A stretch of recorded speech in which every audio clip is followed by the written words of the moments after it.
مصیبت میں ہوں تو مدد کریں. پھر اس طرح اگر ہمارے رشتہ دار ہو کہ وہ کسی مصیبت میں مبتلا ہوں تو ہمیں چاہیے کہ ہمیں اسی مصیبت میں اکیلا نہیں چھوڑنا چاہیے، بلکہ جو ہماری بس میں ہو ہم ان کی اس مصیبت کو دور کرنے میں اس کی مدد کریں.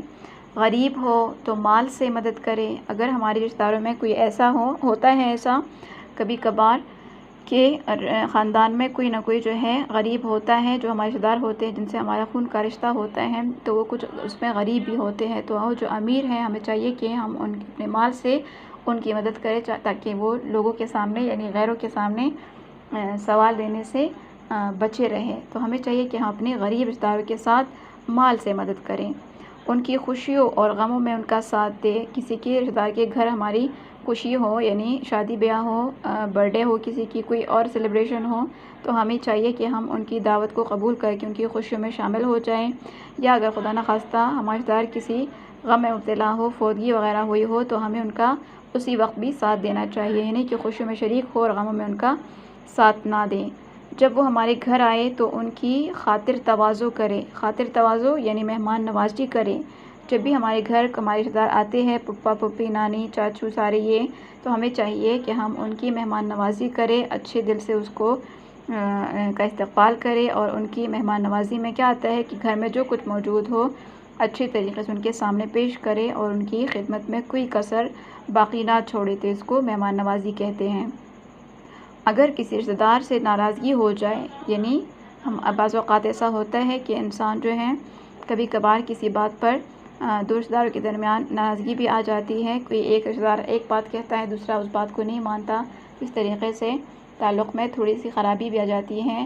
تو اگر ایسی حالات کبھی خدا نخواستہ پیدا ہو جائے تو ہمیں چاہیے کہ ہم اپنے رشتہ دار کے ساتھ وہ ناراضگی دور کریں اور ان کی بات مان لیں اور ان کو اچھے طریقے سے سمجھائیں. تو اس طریقے سے وہ ناراضگی دور کرنے کی کوشش کریں. تو اگر رشتہ دار سے ناراضگی ہو جائے تو ان سے تعلق نہ توڑے کہ بس نہیں آپ میری بات نہیں مان رہے، آپ میری رضا میں راضی نہیں ہے تو میں آپ کے ساتھ جو ہے تعلق ختم کر رہا ہوں، تو میں رشتہ دار ہی نہیں ہوں. تو ایسا کام نہیں کرنا چاہیے، کیونکہ رشتہ داری توڑنے والا جو ہے یا تعلق توڑنے والا جو ہے وہ جہنم میں جائے گا. اور ان سے بات چیت بند نہ کریں. ایسا کرنا سخت گناہ ہے، سخت گناہ ہے. اللہ تعالیٰ نے فرمایا ہے کہ وہ بندہ دوزخ میں جائے گا.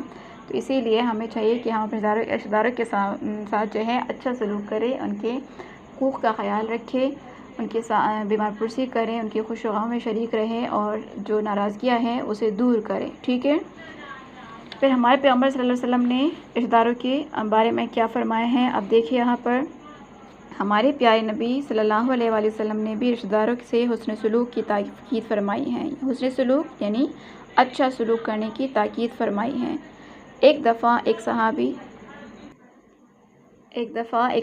نے حضور صلی اللہ علیہ وسلم سے کہا کہ میرے کچھ رشتہ دار ایسے ہیں کہ میں ان سے تعلق جوڑتا ہوں لیکن وہ مجھ سے تعلق توڑتے ہیں.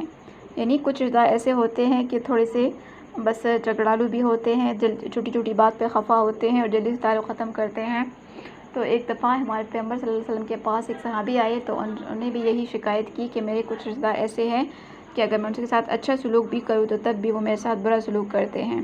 تو ہمارے پیغمبر صلی اللہ علیہ وسلم نے فرمایا وہ کیا شکایت کرتا کہ میں ان سے اچھا سلوک کرتا ہوں اور وہ مجھ سے برا سلوک کرتے ہیں. کیونکہ ہمارے پیغمبر صلی اللہ علیہ وسلم نے رشتہ داروں کے ساتھ حسن سلوک کی تاکید فرمائی ہے، تو اسی لیے وہ صحابی بھی حضور صلی اللہ علیہ وسلم کے فرمان کے مطابق ان سے اچھا سلوک کر رہا تھا، لیکن اس کے رشتہ دار پھر بھی ان سے برا سلوک کر رہے تھے. آپ صلی اللہ علیہ وسلم نے فرمایا اگر وہ ایسا کرتے ہیں تو تمہارے لیے اللہ کی طرف سے ہمیشہ ایک مددگار ساتھ رہے گا. اور مددگار کون ہوگا؟ وہ فرشتہ ہوگا جو اللہ تعالیٰ کی طرف سے جو ہے رشتہ دار کے خلاف اس کی مدد کرے گا. تو ہمیں چاہیے کہ ہم اپنے جو رشتہ داری توڑنے والے لوگ ہوتے ہیں تو ہمیں ان کے ساتھ قطع تعلق نہیں رکھنا چاہیے، بلکہ اللہ تعالیٰ کی ذات پر ایمان رکھ کر یقین رکھ کر ان کے ساتھ پھر بھی اچھا سلوک کرے. تو اس طریقے سے ہمارے لیے فرشتہ مقرر ہوتا ہے جو ہماری مدد کرتا ہے ہر حال میں. آپ صلی اللہ علیہ وسلم کی رضائی والدہ بی بی حلیمہ تو ان کی اپنی ماں تھی، اور رضائی کا مطلب ہے دودھ پلانے والی. ٹھیک ہے. دودھ پلانے والی جو ماں ہوتی ہے اسے کیا کہتے ہیں؟ رضائی ماں کہتے ہیں. تو آپ صلی اللہ علیہ وسلم کی رضائی والدہ بی بی حلیمہ تھی.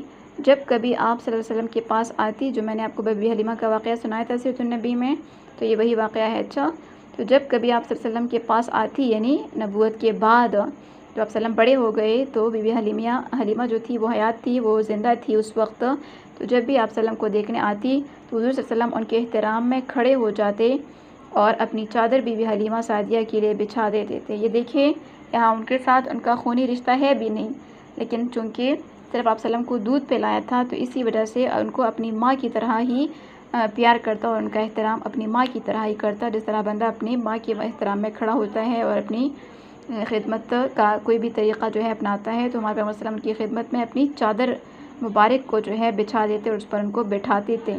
تو یہ ہے ہمارے پیغمبر صلی اللہ علیہ وسلم کا حسن سلوک۔ تو اس واقعے سے جو ہے ہمیں پتہ چلتا ہے کہ ہمیں والدین کے ساتھ، رشتہ داروں کے ساتھ بہت ہی اچھا سلوک کرنا چاہیے، ہمیں اپنے خون رشتہ داروں کے ساتھ برا سلوک کبھی نہیں کرنا چاہیے، ان سے تعلق نہیں توڑنا چاہیے، ٹھیک ہے۔ آج کے سبق میں ہم نے رشتہ داروں کی حقوق چیپٹر پڑھ لیا اور امید ہے آپ لوگوں کو سمجھ آ گئی ہوگی۔ انشاءاللہ کل ہم اس کا ریٹن ورک کریں گے۔ اللہ حافظ۔